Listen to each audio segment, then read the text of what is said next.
digging deep. What's up guys and welcome. You are watching Fazi Fitness. So let's start this video with this update of Terrence Ruffin, one of the best classic physique pro that we're gonna miss on this year's Olympia stage. So it is always a very tough decision to sit out of the Olympia, especially when you have qualified so early in the year, as Terrence did by winning Shoe Classic, and that was actually last year, and he had this entire year to focus on just one show. But the thing is, to move up the ranks at the Olympia level, he needs to maximize the amount of muscle he can pack on that frame. And we have talked about it multiple times in the past, that Terrence is the only guy in that Olympia top 6, or top 7, or even top 10 for that matter, who has a tons of room to get bigger, to grow, to put on more muscle before he maxes out his weight cap. And that is the thing that actually makes him so damn dangerous in the upcoming years, especially in 2025. So with another whole year solely focused on getting bigger to put on more mass, he can truly present something totally unique and totally different at the Olympia in 2025. And that is exactly what Terrence plans to do. And the good thing is that he has actually done it in the past as well, when he took the whole year off after not placing that well, and that was back at the Olympia 2018. So he took the entire 2019 off, and he came back so much better in 2020, and he actually placed second behind Chris Bumstead, and he did that 2 years in a row. So I am really looking forward to his return in 2025. This weight is definitely gonna be worth it, because the last time when he did that, he went all the way from 9th to placing second in the world, and maybe he can duplicate that, or maybe something even better than that in 2025. Next up, we have a 3 weeks out physique update from John Jewett. So can he be the dark horse for this year's Miss Olympia? Because we all know his conditioning is gonna be so damn impeccable. Now he isn't the guy with the most amount of muscle on his frame, but he isn't small by any means. I bet Derek Lunsford, the reigning Miss Olympia, outweighs him by not a lot in my opinion. Because the thing is, John at 3 weeks out of this year's Miss Olympia, he is looking so damn ready, and he is still above 235 pounds. And keep in mind, this is gonna be his first ever Miss Olympia in the men's open. So last time when he was on the Olympia stage, that was back in 2022 in the 212, and he was a top 10 Olympian at that time. Now I'm sure his aim this year, that would be to crack top 10 in the men's open as well. But the thing is, if all the guys who are potentially gonna be ahead of him, especially those guys in the second call out, if they all bring their A game, if they all bring their 100%, then John most likely won't finish in the top 10. But he is 100% satisfied with this switch from the 212 to the men's open. And not to mention the way his physique has progressed, from Legion Sports last year to his current state right now. That has been absolutely insane. He has put on so much muscle mass in just a matter of 1 year. So conditioning is always one of the biggest factors that comes into play, especially at the Olympia stage. And that is why you have the top 2, Hardy and Derek, beating all the other guys in the last 2 years. So that is also a big plus point for John Jewett as well. Now it is gonna be really interesting to see how John takes on 2025. Will he continue to get bigger at this pace? Because at this rate, he is most probably gonna be in the 240s the next time he steps on stage. And it is so unbelievable that John was somehow able to squeeze down to 212 just last year, and he actually won that show, and that too in a very dominating fashion. Yes, he was qualified for the Olympia last year in the 212, but he chose to sit out, and he decided to move to the men's open. Next up is the physique update from Stuart Sutherland, aka Beef Stew. So he was one of those guys who looked really incredible at this year's New York Pro, which was his first show of the season, and he placed a very respectable 4th at that show. But his physique just started to decline afterwards, and his body wasn't able to hold itself together during the later shows in the year. So he did Cali Pro, and we really thought that it is gonna be him and Tony Burton fighting for the top spot, fighting for the title and the Olympia qualification. But he placed 4th once again at that show.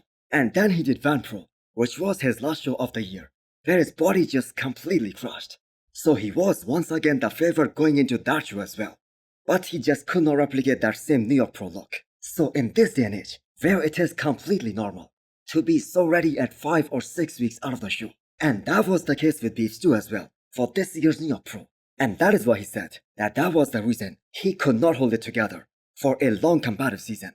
So now he is ready to get cracking at the off-season for 2025, and he is getting ready for a big push. Now some of his updates, while leading into this year's New York Pro, they were extremely impressive. But the thing is, you have got to present that same look on the stage as well.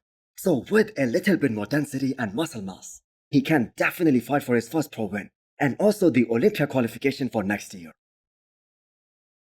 So Martin Fitzwater appearing on the Bodybuilding and the Bollocks just one day after he signed a multi-year deal with Hostile Supplements. That was meant to be. And I know you guys wanna hear, but Martin is feeling 3 weeks out of his first ever Miss Olympia. Well, he did go to Pittsburgh to pose for Jim Mannion and Tyler Mannion, and the thing that surprised me the most was that his conditioning at 25 days out of this year's Miss Olympia that is the same as it was when he guest posed at Pittsburgh Pro earlier this year, just 1 week before the New York Pro. You can see that I've definitely added tissue. My posing is drastically better, especially my side tricep. I actually found out that my psoas was like completely locked on that side, and that's what was making my abs look kind of funny. And that was actually where it all started for Martin, because we saw the comparison of him and Nick Walker, and people were in total shock that Martin could actually beat Nick Walker at the New York Pro.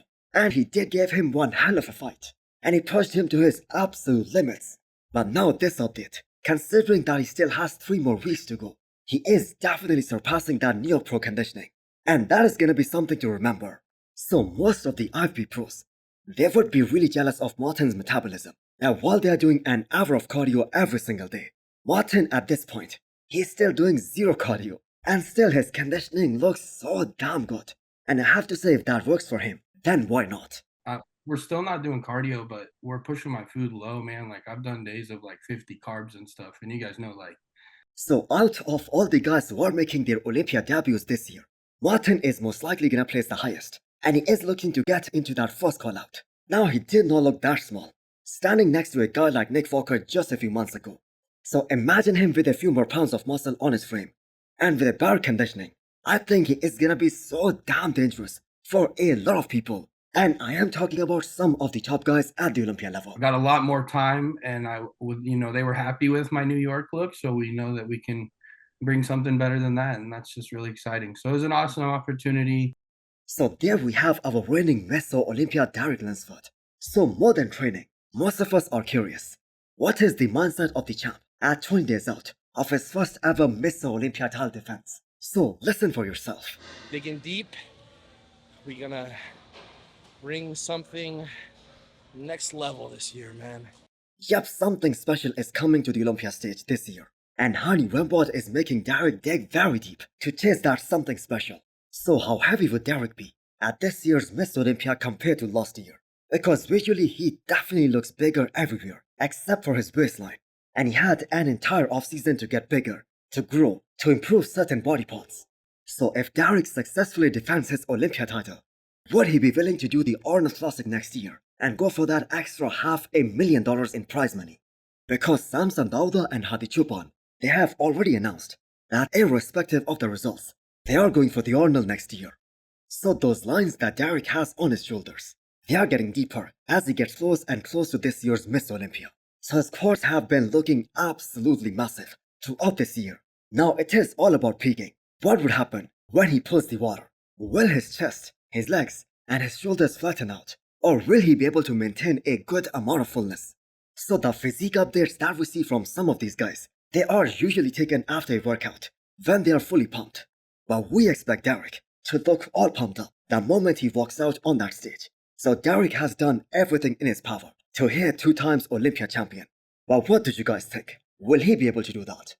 And also hit the thumbs up button if you liked the video, and smash the subscribe button if you wanna come back for more.